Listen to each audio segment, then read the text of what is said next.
On April 1st, 2019, 125 volunteers from over 30 states of the Ahmadiyya Muslim Community USA traveled to the nation's capital for their 9th annual Day on the Hill.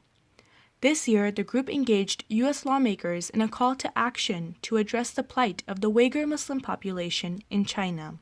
According to published reports by the U.S. State Department, Human Rights Watch, and the U.S. Commission on International Religious Freedom, authorities in China have detained at least 1 million Uyghur Muslims in re-education camps, denying them freedom of speech, religion, and movement.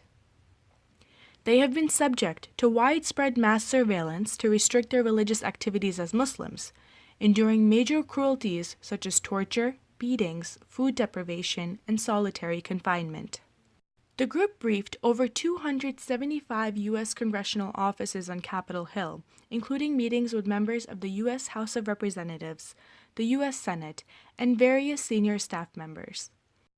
A collection of speeches delivered by His Holiness Hazrat Mirza Masroor Ahmad, may Allah be his helper, the global spiritual leader of the Ahmadiyya Muslim community, on his recent U.S. tour was shared with every office, along with an extensive briefing book. The day concluded with a special reception held by the Ahmadiyya Muslim Congressional Caucus in the Rayburn House Office Building foyer. The 34-member bipartisan caucus was formed 5 years ago in order to draw awareness to human rights abuses against religious minorities worldwide. Amjad Mahmood Khan, National Secretary for Public Affairs, emceed the event. For 9 years, our community has come together as volunteers to fight for international religious freedom for all. We are a community that lays roots in 1920, one of the oldest American Muslim organizations.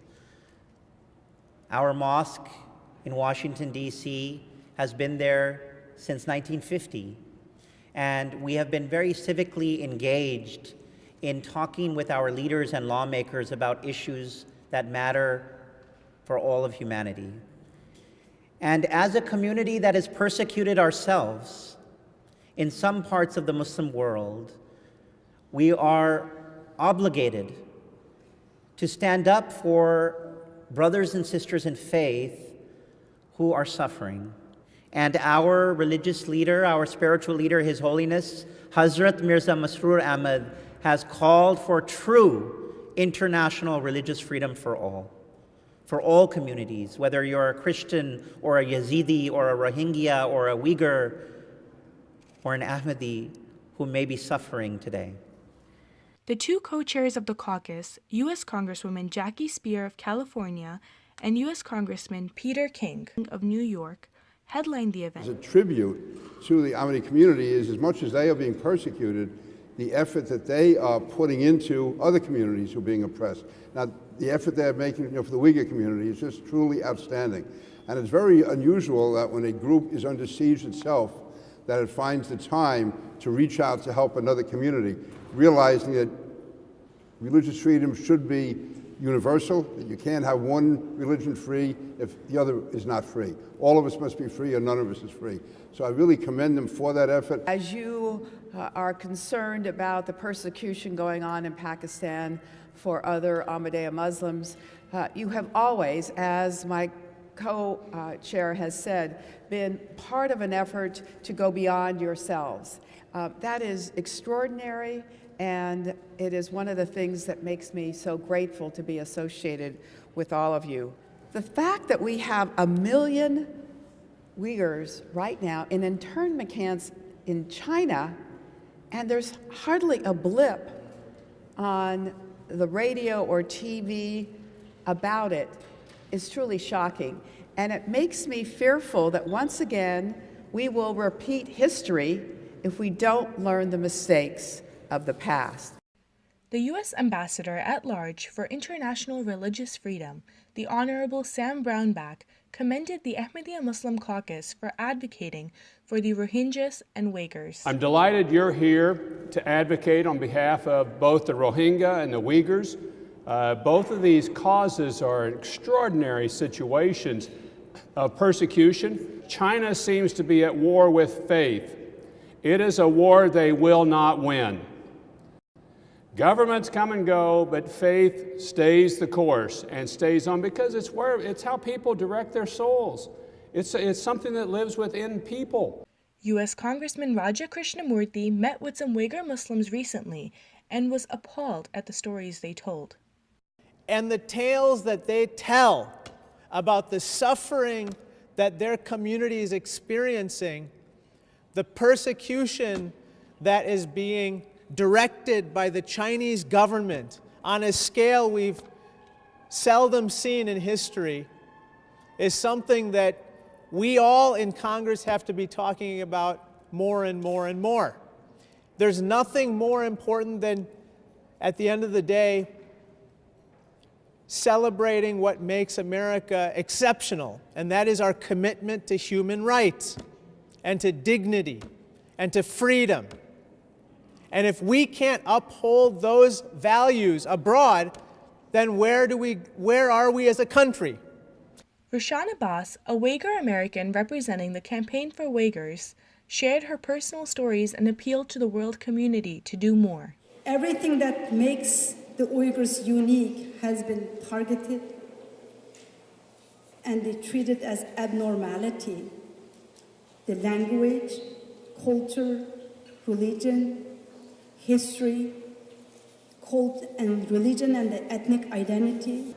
All normal religious activities in Islam are being banned and labeled as religious extremism under the pretext of the People's War on Terror. Under this pretext, China has developed a surveillance and a police state. It is a crime against humanity and civilization, collectively punishing an ethnic group with fascistic atrocities should not be allowed in 2019. Subject matter experts from the U.S. Commission on International Religious Freedom and Human Rights Watch shared some of their findings. The sheer numbers of Uyghurs who have been detained in camps, as many as 2 million from some of the information we've received, but also the fact that some 1 million or more government officials, the Chinese government has put inside these homes of Uyghur families to monitor them. Our commission, I can tell you, will be unwavering and unflinching in its support of these communities in our advice and recommendations to the U.S. government going forward. It's easy to get cynical about communities not caring about one another, and I think there's nothing more powerful or more potent than watching the Ahmadiyya Muslim community advocating for Uyghurs, and in that sense, it is an honor and very humbling to be here with you this afternoon. And we urge that all governments continue to relentlessly, publicly, and unapologetically call on China to close these camps and end their persecution of a peaceful community. Imam and missionary in charge for the Ahmadiyya Muslim Community USA, Azhar Hanif, spoke about liberty and justice. And that is, without justice, there can be no peace in this world. Justice is the cornerstone of establishing not just peace in America, meaning we be free to have our rights and our liberties, but without the rights and liberties elsewhere in the world, we are all in danger of someday losing our own peace.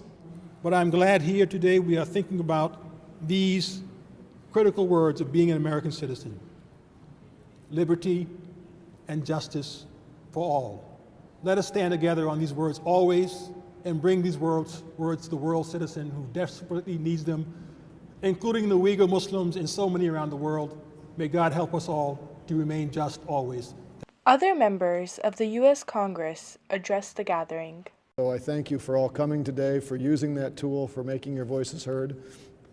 Know that you have an advocate in my office for religious freedom of all types and for tolerance, because at the end of the day, we are too good a country and too good of people not to love each other all equally.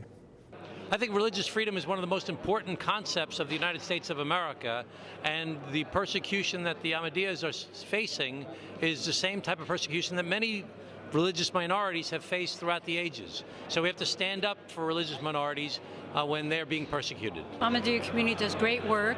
It's really important for groups to come on the Hill to work and support some important issues.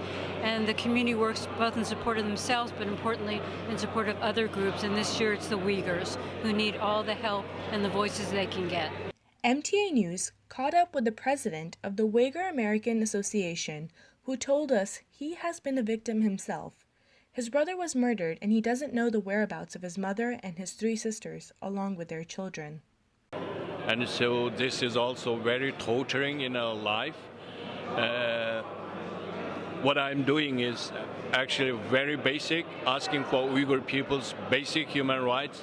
We want to live a dignified life with our dignity, but that basic, very fundamental request was crushed by the Chinese government. As part of Day on the Hill, over 30 women delegates of the Ahmadiyya Muslim community held a special group reception with Uyghur women and congressional staff, headlined by an address by U.S. Congresswoman Norma Torres. Numerous print and TV outlets covered the event, including CNN, Voice of America, and Christian Broadcasting Network, with coverage extending to an audience of 33 million people worldwide. Mahnur Wasim, MTA News, USA Studios.